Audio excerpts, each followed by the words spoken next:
দিল্লি বিস্ফোরণের সব রাস্তা গিয়ে মিশেছে সেই আল ফালা বিশ্ববিদ্যালয়।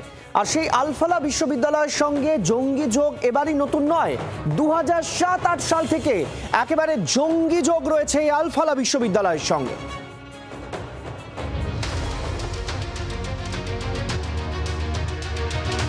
দিল্লি বিস্ফোরণে এখনো পর্যন্ত অনেক কিছুই রহস্যময়। কিভাবে এতদিন ধরে এত বড় একটা নেটওয়ার্ক চলছিল কিন্তু কেউ কিচ্ছু টের পেলেন না। এই সব রহস্যের জন্ম দিয়েছেন একজন মহিলা। হোয়াইট কলার জঙ্গি শাহিনের রহস্যময় জাল, ঠিক যেন একটা মাকড়সার জাল। টেরর মডিউল সেই জঙ্গি জাল, যার মধ্যমণি শাহিন শাহিদ, যাকে কেন্দ্র করে রহস্যময় একাধিক মুখ। দিল্লি বিস্ফোরণের পর যাদের অস্তিত্ব টের পাওয়া গেলেও কোনো হদিশ নেই। আচমকা গায়েব আল ফালার 10 সদস্য। এই 10 জনের 3 জন কাশ্মীরের বাসিন্দা, 19 জন মহিলাকেও খুঁজছে এনআইএ।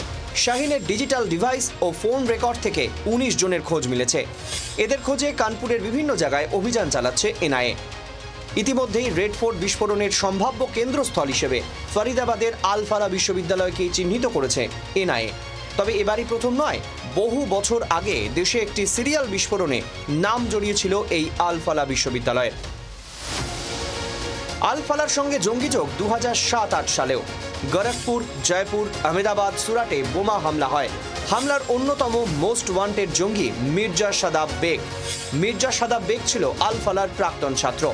আল ফালা বিশ্ববিদ্যালয়ের ইঞ্জিনিয়ারিং বিভাগ থেকে ইলেকট্রনিক্সে বিটেক করেছিল সাদাব। সাদাব বেগ বিস্ফোরক বানানোয় পারদর্শী ছিল। ইঞ্জিনিয়ারিং জ্ঞান ব্যবহার করে সাদাব তৈরি করেছিল আইডি। 2008 সালে মুজাহিদিন নেটওয়ার্ক ধরা পড়তেই সাদাব পালিয়ে যায়। তাকে গ্রেফতারের জন্য 1 লক্ষ টাকা পুরস্কার ঘোষণাও করা হয়েছিল।